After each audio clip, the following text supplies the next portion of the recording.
लक्ष्मीपुर में सेठ सुखीराम का परिवार अपने आदर्शों और धार्मिक प्रवृत्ति के लिए प्रसिद्ध था।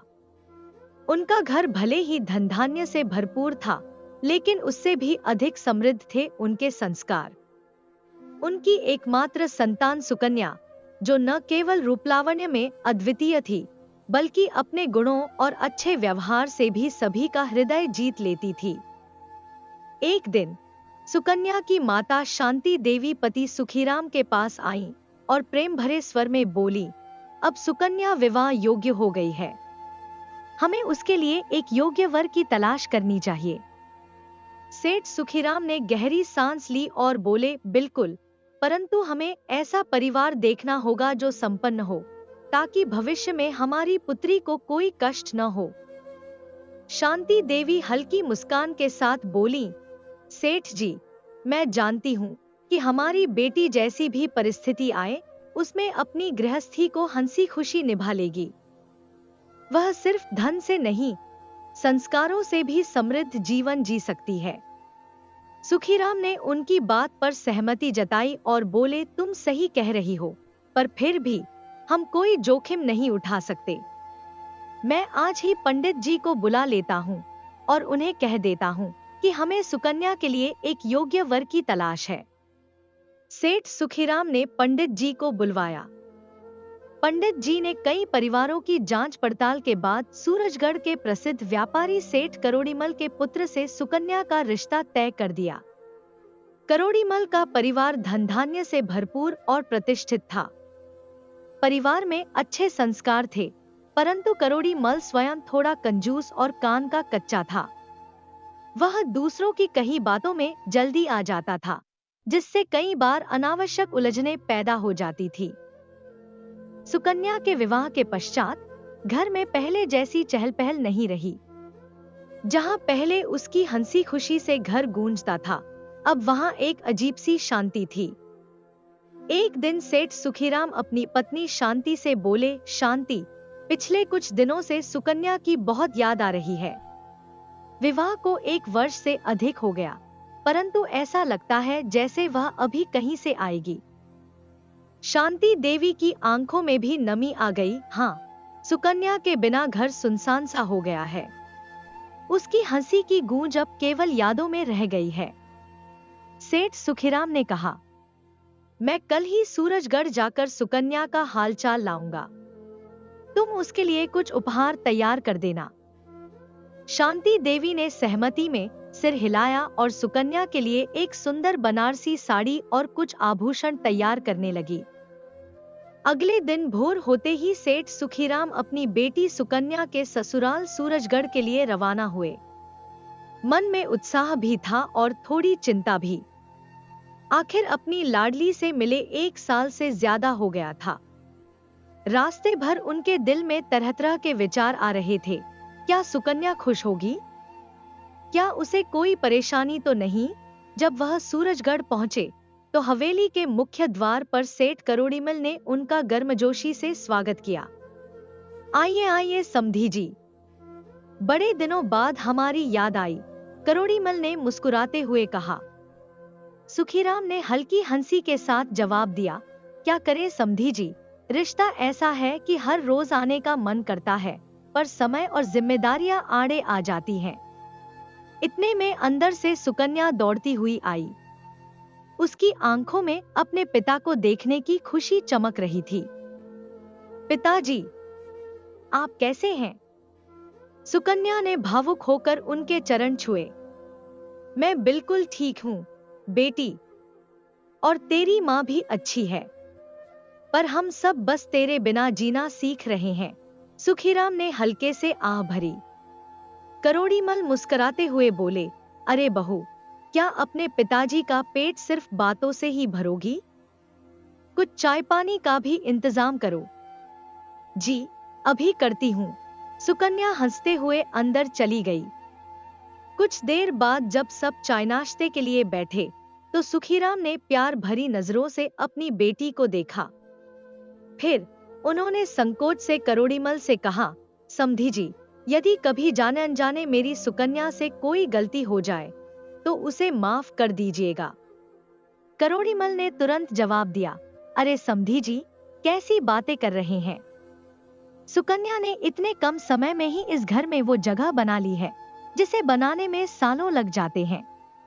आपने उसे इतने अच्छे संस्कार दिए हैं कि वह हर किसी का दिल जीत लेती है। अपनी बेटी की तारीफ सुनकर सुखीराम का दिल गर्व से भर गया। उनकी आंखों में खुशी की चमक थी। कुछ देर बाद सुकन्या और उसके ससुराल वालों से विदा लेकर वे संतोष और प्रसन्नता के साथ अपने घर लौट गए, मन में इस बात का सुकून लिए कि उनकी बेटी ससुराल में खुश और सम्मानित है। दूसरे दिन सुबह का समय था। सूरज की हल्की किरणें हवेली के आंगन में बिखर रही थी। ठंडी हवा के झोंके वातावरण को सुखद बना रहे थे। सुकन्या, जो अब अपने ससुराल में पूरी तरह रम चुकी थी, रोज की तरह आंगन में झाड़ू लगा रही थी। उसकी नर्म हथेलियां जमीन पर पड़ी धूल को सहेजती और उसके गहरे काजल लगे नयन अपनी ही दुनिया में खोए से प्रतीत होते। तभी हवेली के दरवाजे पर एक गंभीर गूंजती हुई आवाज सुनाई दी, मैं एक सन्यासी द्वार पर खड़ा हूँ, भिक्षा दे दो। सुकन्या ने झाड़ू एक और रखी और दरवाजे की ओर बढ़ी। बाहर एक नवयुवक सन्यासी खड़ा था। उसका तेजस्वी चेहरा, भगवा वस्त्र और गले में तुलसी की माला उसे एक दिव्य आभा प्रदान कर रहे थे। उसकी आंखों में अजीब सा आकर्षण था, जैसे किसी रहस्य का आवरण। सुकन्या ने हल्की मुस्कान के साथ कहा, अरे बाबा, तुम्हें इतनी भी जल्दी क्यों है? थोड़ा और सब्र कर लेते, सन्यासी ने गंभीरता से उत्तर दिया। देवी, मुझे डर था कि कहीं देर न हो जाए। सुकन्या के चेहरे पर हल्की शरारत भरी मुस्कान आ गई और वह बोली, डर? अरे बाबा, सन्यासियों को किस बात का डर? यह कहते ही दोनों ठहाका मारकर हंस पड़े। उधर आंगन में बैठा सेठ करोड़ीमल, जो पहले अपने कामों में व्यस्त था, इस वार्तालाप को सुनकर चौकन्ना हो गया। उसकी भौहें तन गईं। उसकी आंखों में संदेह की एक लहर दौड़ गई। हम्मा, मेरी बहू और यह सन्यासी हसीमजाक, आखिर यह माजरा क्या है? उसका मन शंकाओं से भर गया। उसे लगा कि शायद कोई अनहोनी बात है, कोई ऐसा रहस्य जिसे वह नहीं जानता। वह धीरे से अपनी जगह से उठा और चुपचाप दरवाजे के पास आकर उनकी बातें ध्यान से सुनने लगा। इधर सन्यासी सुकन्या से पूछ रहा था, देवी, तुम्हारी उम्र कितनी है? सुकन्या ने हल्की हंसी के साथ उत्तर दिया, अभी मेरी उम्र ही क्या है बाबा, मैं तो बस 10 वर्ष की हूँ। यह सुनते ही सेठ करोड़ीमल का मुंह आश्चर्य से खुला का खुला रह गया। क्या?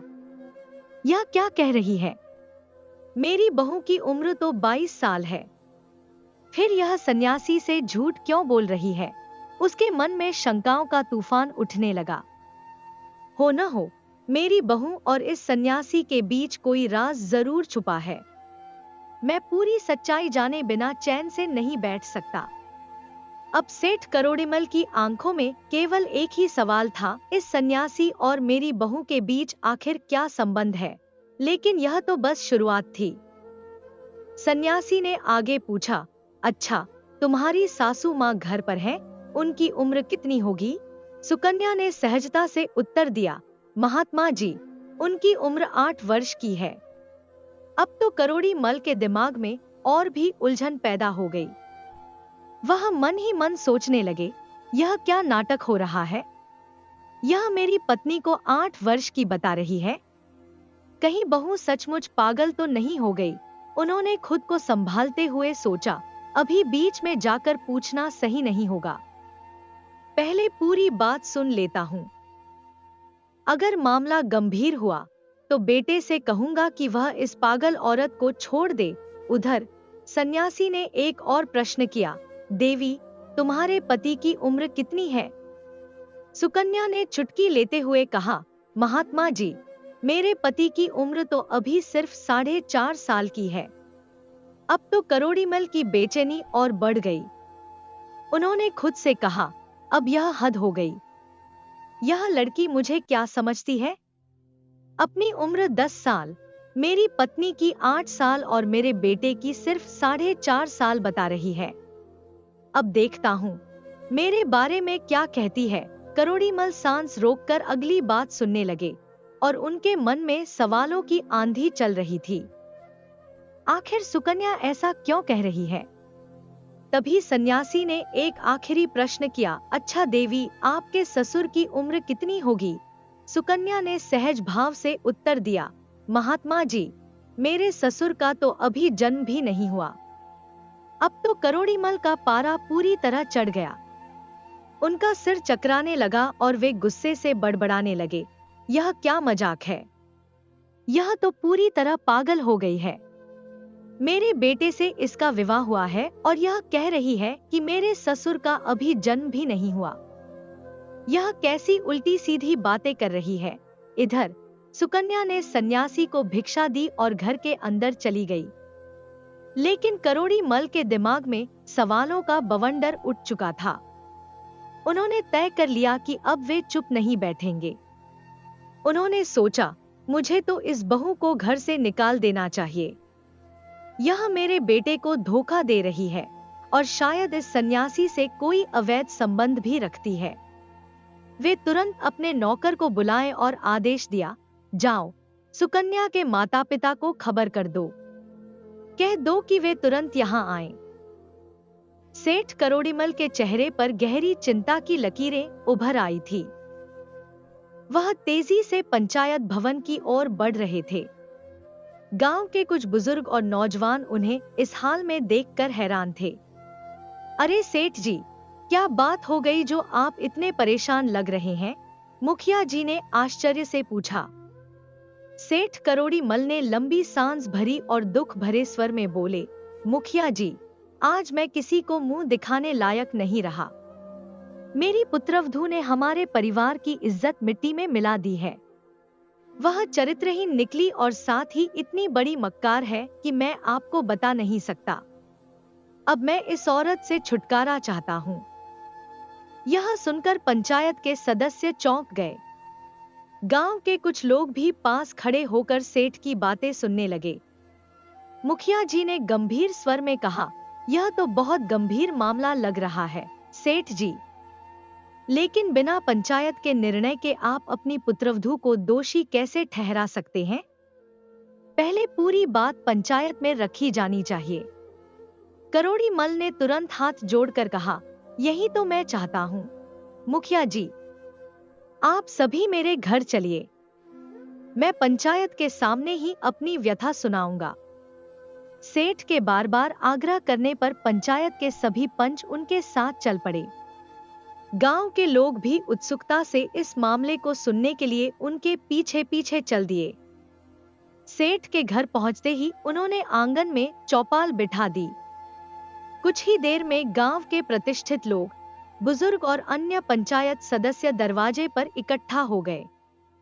पंचायत के एक वरिष्ठ सदस्य ने कहा, सेठ जी, अब तो सभी पंच यहाँ आ चुके हैं। बताइए, आखिर ऐसा क्या हुआ जिससे आपको पंचायत बुलानी पड़ी? सेठ करोड़ीमल ने गंभीर स्वर में कहा, मुखिया जी, मैं चाहता हूँ कि मेरी पुत्रवधू सुकन्या को पंचायत में बुलाया जाए। मैं अपने आरोप उसी के सामने रखना चाहता हूँ ताकि सब सच जान सकें। मुखिया जी ने सिर हिलाते हुए आदेश दिया, ठीक है, तुरंत सुकन्या को बुलवाया जाए। सेठ के घर में संदेश भेजा गया और कुछ ही देर में सुकन्या के माता पिता सुखीराम और शांति देवी भी वहां पहुंच गए। सुखीराम ने घबराए स्वर में पूछा, समधी जी, सब कुशल तो है? आपने हमें अचानक बुलवाया, कोई गंभीर बात हो गई क्या? करोड़ीमल, जो अब तक खुद को शांत रखने की कोशिश कर रहा था, गुस्से में फट पड़ा और कहने लगा, तुम्हारी बेटी ने मेरी नाक कटा दी। अब पंचायत ही इसका फैसला करेगी। सुखीराम और शांति देवी एक दूसरे की ओर हैरानी से देखने लगे। वे समझ नहीं पा रहे थे कि आखिर ऐसा क्या हुआ जो सेठ इतना क्रोधित था। चौपाल में सन्नाटा छा गया। सभी की नजरें सेठ की ओर थी, जो गुस्से से लाल हो रहे थे। पंचायत का माहौल अब गंभीर हो चुका था। कुछ ही पल बाद सुकन्या को भी पंचायत में लाया गया। अब सबकी निगाहें उस पर टिकी थी। पंचायत का मुखिया अपनी चौकी पर बैठा था और उसके पास ही सेठ करोड़ी मल खड़ा था। चेहरे पर गहरी चिंता की लकीरें थी। मुखिया जी ने गहरी नजरों से सेठ को देखा और बोले, सेठ जी, अब जब पंचायत बिठा ही ली है तो बेझिझक अपनी समस्या बताइए। आखिर आपकी बहू ने ऐसा क्या कर दिया जिससे आप इतने परेशान हो गए हैं? क्या उसने कोई ऐसा काम किया है जो समाज और मर्यादा के खिलाफ है? सेठ करोड़ीमल ने गहरी सांस ली। उनकी आंखों में चिंता और लज्जा का मिश्रण था। वह बोले, भाई मुखिया जी, बात ही कुछ ऐसी है कि कहते हुए भी लज्जा आती है। मुझे तो अब किसी को मुंह दिखाने का साहस नहीं रहा।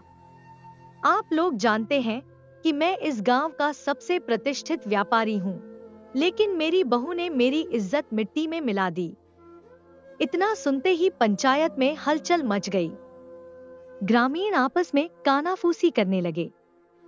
सभी जानना चाहते थे कि आखिर मामला क्या है। मुखिया जी ने गंभीर स्वर में कहा, सेठ जी, आप बार बार बात को घुमा रहे हैं। पंचायत में ऐसी गोलमोल बातें नहीं चलेंगी। अगर सुकन्या ने कोई बड़ी गलती की है तो उसे सजा दी जाएगी, लेकिन पहले हमें सच्चाई तो बताइए। आखिर उसने ऐसा क्या कर दिया जिससे आपकी इज्जत धूल में मिल गई? सेठ ने कंधे झटकते हुए गहरी सांस ली और बोले, आज सुबह जब मैं सोकर उठा तो मैंने देखा कि मेरी बहू आंगन में झाड़ू लगा रही थी। तभी दरवाजे पर एक नौजवान सन्यासी आ खड़ा हुआ और उसने भिक्षा मांगी। मुखिया जी बोले, तो इसमें क्या गलत था? भिक्षा देना तो हर नारी का धर्म होता है। सेठ ने नाराजगी भरे स्वर में कहा, भिक्षा देना गलत नहीं है, लेकिन उसे केवल भिक्षा देकर वापस आ जाना चाहिए था। उसने सन्यासी से हंस-हंस कर बातें क्यों की? और सबसे अजीब बात यह है कि जब सन्यासी ने उसकी उम्र पूछी तो उसने कहा कि वह केवल 10 वर्ष की है। बताइए, यह कैसी बेहुदी बातें हैं? मेरी बहू की उम्र 22 साल है, फिर यह झूठ क्यों? यह सुनकर पंचायत में लोग चौंक उठे। कुछ ने भौहें सिकोड़ी तो कुछ के चेहरों पर आश्चर्य छलक आया।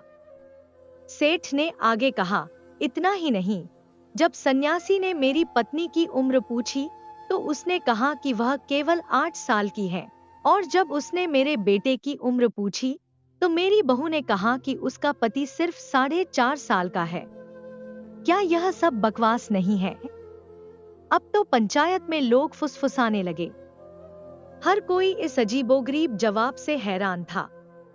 मुखिया ने गंभीर स्वर में कहा, सेठ जी, यह सच में अजीब बातें हैं, लेकिन हमें पहले सुकन्या से उसका पक्ष भी सुनना होगा।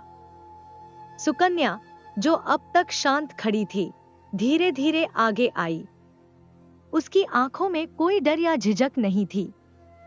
उसने पंचायत की ओर देखा और मधुर स्वर में कहा, पिताजी, जब आपने पंचायत बुलाई है तो पहले आपको ही अपनी पूरी बात कहनी चाहिए। मैं हर सवाल का उत्तर दूंगी, लेकिन पहले आप पूरी घटना विस्तार से बताइए। पंचों ने सुकन्या की बात को सही ठहराया। मुखिया जी बोले, सेठ जी, अब जब आपकी बहू खुद कह रही है कि वह आपके आरोपों का उत्तर देगी, तो अब गोलमोल मत बोलिए, सीधी बात कहिए। सेठ गुस्से में अपनी मूंछों को ताव देते हुए बोले, अब मैं और कुछ नहीं कहूंगा। पंचायत खुद मेरी बहू से पूछे कि आखिर उसने ऐसे विचित्र उत्तर क्यों दिए। पंचायत में सन्नाटा छा गया। सभी ग्रामीण सुकन्या की ओर देखने लगे। अब सबकी निगाहें उसी पर टिकी थी। सेठ करोड़ीमल ने सुकन्या की ओर देखा और कहा, अब तुम ही बताओ, जब वह सन्यासी द्वार पर भिक्षा मांगने आया तो तुमने उससे क्या कहा? सुकन्या ने बिना झिझके उत्तर दिया, हाँ पिताजी, मैंने उससे कहा था, अरे बाबा, इतनी भी क्या जल्दी थी, कुछ और समय प्रतीक्षा कर लेते। सेठ ने आवेश में पंचायत की ओर देखा और बोले, सुन रहे हैं आप लोग? एक विवाहिता स्त्री जो इस घर की बहू है, वह एक युवा सन्यासी से हंसी मजाक कर रही थी। यह हमारे कुल की मर्यादा के विरुद्ध है। सुकन्या ने मुखिया की ओर देखते हुए कहा, पिताजी, आपने तो आधी बात ही बताई है। यदि पंचायत चाहे तो मैं पूरी घटना स्वयं सुना सकती हूँ, और यदि पंचायत को मेरी बात अनुचित लगे तो मैं सजा भुगतने को भी तैयार हूँ। मुखिया ने सहमति में सिर हिलाया और बोले, बेटी, तुम खुलकर बोलो, पंचायत सत्य को जानना चाहती है। सुकन्या ने विनम्रता से कहा, जब मैंने महात्मा से यह कहा कि इतनी भी क्या जल्दी थी, तो उन्होंने उत्तर दिया, मुझे डर लग रहा था। यह सुनकर मैंने उनसे पूछा, डर किस बात का? तब उन्होंने जो उत्तर दिया वह हर व्यक्ति को विचार करने योग्य है। पंचायत के सदस्य और गांव के लोग उत्सुकता से सुनने लगे। सुकन्या ने आगे कहा, सन्यासी ने कहा, मौत का कोई भरोसा नहीं है कि वह कब आ जाए। लोग सोचते हैं कि बुढ़ापे में भजन करेंगे, सत्कर्म करेंगे, लेकिन बुढ़ापा कौन देख पाता है? यदि जीवन क्षणभंगुर है तो फिर क्यों न इस अनमोल समय को भगवान के ध्यान में लगाया जाए। यह सुनकर पंचायत में सन्नाटा छा गया। मुखिया गंभीर स्वर में बोले, सेठ जी, क्या इसमें कुछ भी अनुचित है? आपकी बहू ने तो बहुत ही बुद्धिमत्ता से प्रश्न किया था और सन्यासी ने जो उत्तर दिया वह तो सत्य का प्रकाश है। गांव के बुजुर्गों ने सहमति में सिर हिलाया। करोड़ी मल, जो अब तक अपनी बहू को संदेह की नजरों से देख रहे थे, धीरे धीरे उनकी भौहें ढीली पड़ने लगी। उन्होंने महसूस किया कि शायद उन्होंने जल्दबाजी में सुकन्या को गलत समझ लिया, लेकिन फिर भी उनके मन में शंका की एक आखिरी लकीर बची हुई थी। उन्होंने गला साफ किया और सख्त आवाज में कहा, बहू, यह तो ठीक है कि तुमने सन्यासी से बातें की, लेकिन तुमने अपनी उम्र 30 वर्ष की जगह 10 वर्ष क्यों बताई? क्या यह झूठ बोलना नहीं हुआ? सुकन्या ने सिर उठाकर अपने ससुर की ओर देखा। उसकी आंखों में न कोई डर था, न कोई हिचकिचाहट। वह दृढ़ स्वर में बोली, पिताजी, भला मैं अपनी उम्र को झूठ क्यों बोलूंगी? लेकिन जो मैंने कहा वह मेरे जीवन की सच्चाई है। पंचायत के लोग अब और भी ज्यादा उत्सुक हो गए। सबकी निगाहें सुकन्या पर टिक गईं। कैसी सच्चाई, बहू? हम समझे नहीं, पंचों में से एक बुजुर्ग बोले। सुकन्या ने अपनी ओढ़नी ठीक की और आगे कहना शुरू किया, पिताजी, वैसे तो संसार के हिसाब से मेरी उम्र 30 वर्ष की हो चुकी है, लेकिन मैं अपनी उम्र को केवल 10 साल का मानती हूँ। करोड़ी मल ने भौहें चढ़ा ली। अरे, यह कैसी उल्टी सीधी बात कर रही हो? उम्र तो वही होती है जो मनुष्य के जन्म से गिनी जाती है, फिर तुम ऐसा क्यों कह रही हो? सुकन्या मुस्कुराई और विनम्रता से बोली, नहीं पिताजी, उम्र केवल वर्षों की गणना से नहीं मानी जाती। जीवन वही सार्थक होता है जब मनुष्य भगवान की भक्ति और सत्कर्म से जुड़ता है। इससे पहले जो जीवन मैंने सांसारिक मोहमाया में बिताया वह तो व्यर्थ था। आज से 10 वर्ष पहले जब मैंने एक संत को अपना गुरु मानकर भक्ति की राह पकड़ी, जब मैंने ईश्वर को जाना, तभी से मेरा जीवन सच में शुरू हुआ। तभी से मैंने सच्चे अर्थों में जीना शुरू किया। सुकन्या की बात सुनकर पंचायत में बैठे सभी लोग एक दूसरे की ओर देखने लगे। किसी के पास उसका कोई जवाब नहीं था। यह विचार तो किसी के मन में आया ही नहीं था कि जीवन का मूल्य उसकी लंबाई से नहीं, बल्कि उसके सद्गुणों और सत्कर्मों से आका जाना चाहिए। करोड़ी मल का चेहरा उतर गया। उन्हें अपनी गलती का एहसास होने लगा। तो बहू, तुम यह कहना चाहती हो कि जब तक व्यक्ति ईश्वर की भक्ति और अच्छे कर्म नहीं करता, तब तक उसका जीवन व्यर्थ है? सुकन्या ने सिर हिलाया। जी पिताजी, यही बात उस सन्यासी महात्मा ने भी कही थी। जीवन केवल खाना, पीना और सोने का नाम नहीं है। यह तो पशु भी करते हैं। लेकिन जब कोई मनुष्य सत्कर्म करता है, ईश्वर का भजन करता है, अपने भीतर सच्चाई और सेवा का भाव लाता है, तभी उसका जीवन मूल्यवान बनता है, तभी उसकी आयु सार्थक होती है। सुकन्या की बात सुनकर पंचायत के सभी लोग हर्षित हो उठे। चारों ओर से वाहवाह की आवाजें गूंजने लगी। मुखिया जी भी मुस्कुराए और बोले, पुत्री, तुमने तो अपनी उम्र 10 वर्ष बताई, यह तो हमें समझ आ गया। लेकिन तुम्हारी सास की उम्र 8 वर्ष और अपने पति की उम्र 4.5 वर्ष क्यों बताई? जबकि तुम्हारी सास की उम्र 60 वर्ष से भी अधिक है और तुम्हारे पति भी युवावस्था में हैं। इस रहस्य को भी हमें समझाओ। सुकन्या अपनी सधी हुई वाणी में बोली, पिताजी, जब मैं पहली बार इस घर में बहू बनकर आई थी, तब मैंने देखा कि इस परिवार में पूजा पाठ का कोई स्थान नहीं था। न कोई कथा होती थी, न कोई भजन कीर्तन। ईश्वर और भक्ति से हर कोई दूर था। लेकिन मैंने धीरे धीरे अपनी सासू माँ को सत्संग में जाने के लिए प्रेरित किया। शुरू में उन्हें संकोच हुआ, लेकिन जब उन्होंने भजन सुना, प्रवचन सुना, तो उनका मन ईश्वर की भक्ति में रमने लगा। धीरे धीरे यह उनकी दिनचर्या बन गई और आज 8 वर्षों से वह नियमित रूप से सत्संग में जाती हैं, भजन करती हैं, प्रभु का ध्यान करती हैं। इसलिए मैंने सन्यासी महात्मा से उनकी उम्र 8 वर्ष बताई, क्योंकि असली जीवन तो वही होता है जो प्रभु की भक्ति में बीते। करोड़ीमल यह सुनकर चौंक गए। उन्हें अपनी भूल का एहसास होने लगा। वह धीरे धीरे अपनी गलती को समझने लगे, लेकिन फिर भी उन्होंने एक और प्रश्न कर दिया, अच्छा, तो यह भी समझ आ गया, लेकिन तुमने अपने पति की उम्र 4.5 वर्ष क्यों बताई? सुकन्या मुस्कुराई और बोली, पिताजी, 4.5 वर्ष पहले मेरी सासू माँ बहुत बीमार पड़ गई थी। उनका शरीर कमजोर हो गया था, यहाँ तक कि वह अकेले मंदिर भी नहीं जा सकती थी। उस समय मेरे पति ही उन्हें सहारा देकर मंदिर तक ले जाते थे।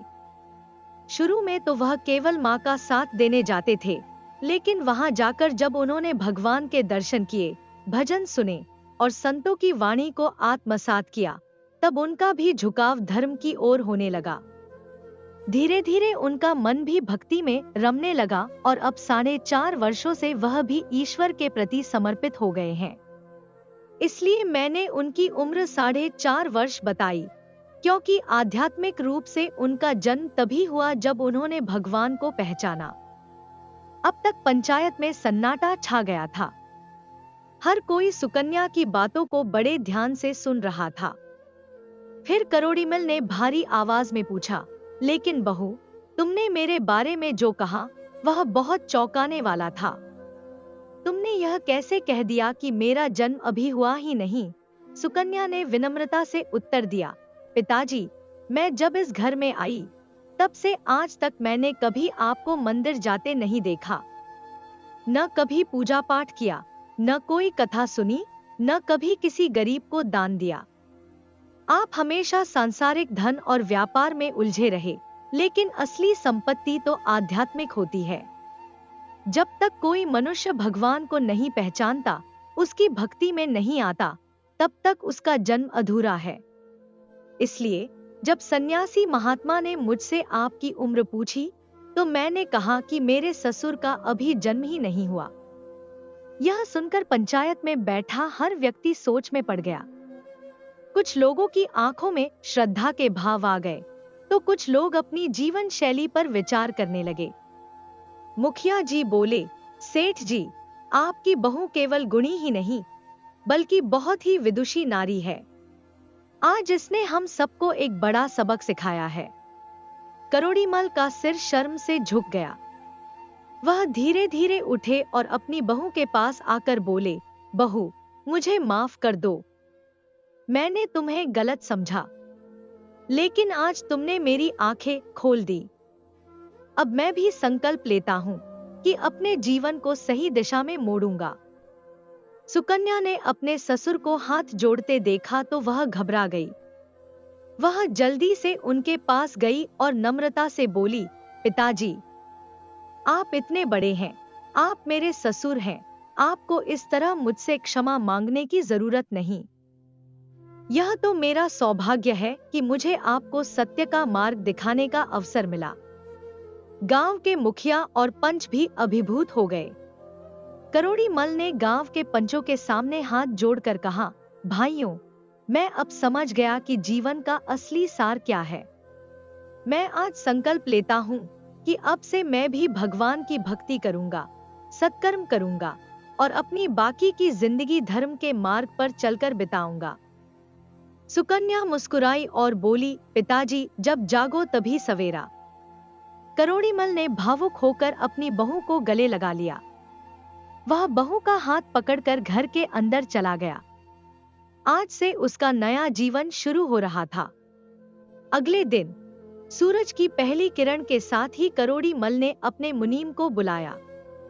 उनके चेहरे पर एक नई ऊर्जा थी, एक नया संकल्प झलक रहा था। मुनीम जी, करोड़ीमल ने गहरी सांस लेते हुए कहा, हमारे गोदाम में जो पिछले साल का अनाज पड़ा हुआ है वह अब खराब होने लगा है। मैंने निर्णय लिया है कि इसे गरीब और जरूरतमंद लोगों में दान कर दूंगा। अब मैं अपनी बाकी की जिंदगी दान पुण्य के कार्यों में लगाऊंगा। मुनीम ने आश्चर्य से सेठ जी की ओर देखा।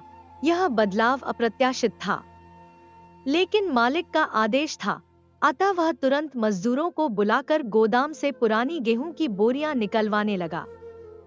बोरियां बाहर लाते ही एक अजीब सी सड़ी हुई गंध पूरे आंगन में फैल गई। वह अनाज बारिश में भीग चुका था और अब उसमें फफूंदी लग चुकी थी।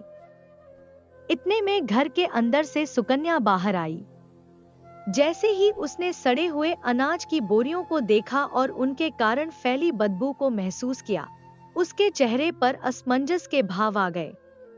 उसने ससुर की ओर देखा, जो संतुष्टि भरी निगाहों से उन बोरियों को निहार रहे थे। पिताजी, यह अनाज की बोरियां आपने यहाँ क्यों मंगवाई हैं? इनमें से तो तेज बदबू आ रही है, सुकन्या ने सवाल किया। करोड़ीमल मुस्कुराए और गर्व से बोले, बेटी, तुमने कल कहा था कि मैंने अब तक जन्म नहीं लिया, इसीलिए अब मैं अपनी बाकी की जिंदगी धर्म कर्म और दान पुण्य में बिताऊंगा। मैंने सोचा कि हमारे गोदाम में पड़ा यह अनाज गरीबों के लिए भेज देना चाहिए। सुकन्या अपने ससुर की बात सुनकर तुरंत समझ गई कि वे सचमुच दान तो कर रहे हैं, लेकिन यह दान एक दिखावा मात्र है। वे सड़ागला अनाज दान करके पुण्य कमाना चाहते थे। यह बात सुकन्या को भीतर तक खटक गई। मन ही मन उसने सोचा, पिताजी सुधर तो गए हैं, लेकिन पूरी तरह से नहीं। इन्हें यह समझाना होगा कि दान केवल वस्तु देने का नाम नहीं होता, बल्कि सच्चे मन और शुद्ध नियत से किया गया दान ही पुण्य कहलाता है। अगर इन्हें अपनी गलती का एहसास न कराया गया तो यह आधे अधूरे ज्ञान के साथ ही संतुष्ट हो जाएंगे। सुकन्या के चेहरे पर एक हल्की मुस्कान आई। वह जानती थी कि उसे अपने ससुर को सही राह दिखाने के लिए अब एक और कदम उठाना होगा। शाम का समय था। आंगन में एक बड़ी चौकी पर करोड़ीमल भोजन के लिए बैठे थे। जैसे ही सुकन्या थाली में गर्मागर्म रोटियां और सब्जी परोस कर लाई, उनके चेहरे पर एक आत्मसंतोष का भाव था।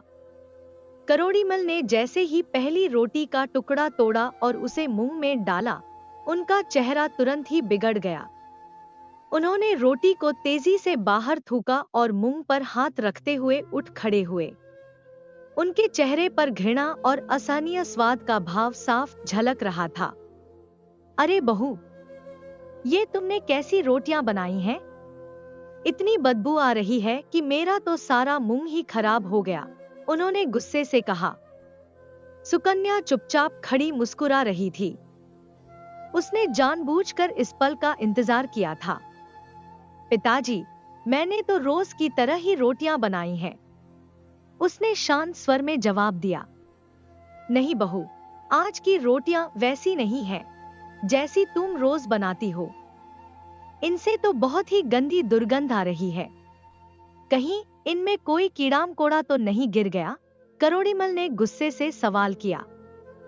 सुकन्या धीरे धीरे उनके पास आई और बोली, नहीं पिताजी, मैंने कोई गलती नहीं की। मैं तो बस वही गेहूं पीसकर रोटियां बनाई हैं जो आपने गरीबों को दान करने के लिए रखा था। यह सुनते ही करोड़ीमल की आंखें फटी रह गईं। उनका चेहरा गुस्से से लाल हो गया। क्या तुमने उन सड़े हुए गेहूं की रोटियां बना दी? अरे बहू, वह तो मैंने गरीबों के लिए रखा था। हम तो साफ सुथरा अनाज खाएंगे और वो लोग इस सड़े हुए गेहूं को खाएंगे। सुकन्या ने ठंडी सांस ली और गंभीर स्वर में बोली, पिताजी, जब यह अनाज आपके खाने लायक नहीं है, जब इसे खाते ही आपको उल्टी आने लगी, तो फिर आप इसे गरीबों को दान में क्यों देना चाहते थे? क्या गरीब इंसान नहीं होते? क्या उनकी सेहत की कोई कीमत नहीं? करोड़ीमल की आंखें झुक गईं। वह निरुत्तर हो गए। सुकन्या ने अपनी बात को और आगे बढ़ाते हुए कहा, दान का अर्थ सिर्फ अनावश्यक चीजों को बांट देना नहीं होता। सच्चा दान वह होता है जो दिल से और समानता की भावना से किया जाए। अगर आप वाकई दान करना चाहते हैं तो अच्छा अनाज दान करें, ताकि गरीबों का पेट भरने के साथ साथ उनकी सेहत भी बनी रहे। यह सुनते ही करोड़ीमल का सिर शर्म से झुक गया। सुकन्या ने अपनी शांत लेकिन दृढ़ आवाज में कहा, ससुर जी, हमारे शास्त्रों में लिखा है कि जैसा हम इस जन्म में किसी को दान देते हैं, वैसा ही अगले जन्म में हमें प्राप्त होता है। यदि आप गरीबों को सड़ागला अनाज देंगे, तो अगले जन्म में हमें भी ऐसा ही अनाज खाने को मिलेगा। करोड़ीमल, जो अभी तक इस सत्य से अनजान था, धीरे धीरे सुकन्या की बातों का मर्म समझने लगा। उसकी आंखों में ग्लानि के आंसू थे। वह सोचने लगा कि यदि आज वह अधर्म करेगा, तो भविष्य में भी वही फल उसे मिलेगा। बहू, तुमने मुझे बहुत बड़ा सबक सिखाया है। मैं अभी इन सड़ी हुई अनाज की बोरियों को नगर के बाहर फेंकवा दूंगा और अपने गोदाम से साफ सुथरा अनाज निकालकर जरूरतमंदों को दान करूंगा। अगले ही दिन नगर के चौराहे पर एक अद्भुत दृश्य देखने को मिला। करोड़ीमल, जो अब तक सिर्फ अपने व्यापार और धन संचय में लीन रहता था, अब सच्ची भक्ति और सेवा के मार्ग पर चल पड़ा था। उसने अपने गोदाम से साफ अनाज की बोरियां निकालकर गरीबों में बांटना शुरू किया। भूखे और बेसहारा लोग, जो पहले मंदिर के द्वारों और गलियों में भीख मांगते थे, अब प्रसन्नता से सेठ जी का आभार प्रकट कर रहे थे। कोई हाथ जोड़कर आशीर्वाद दे रहा था, तो कोई खुशी से उनकी जय जयकार कर रहा था। करोड़ीमल का हृदय इस प्रेम और कृतज्ञता से भर उठा। उसे पहली बार सच्चे संतोष और आनंद का अनुभव हो रहा था। वह समझ गया था कि संपत्ति से नहीं, बल्कि सेवा से जीवन सार्थक होता है। यह देख सुकन्या की आंखों में चमक आ गई।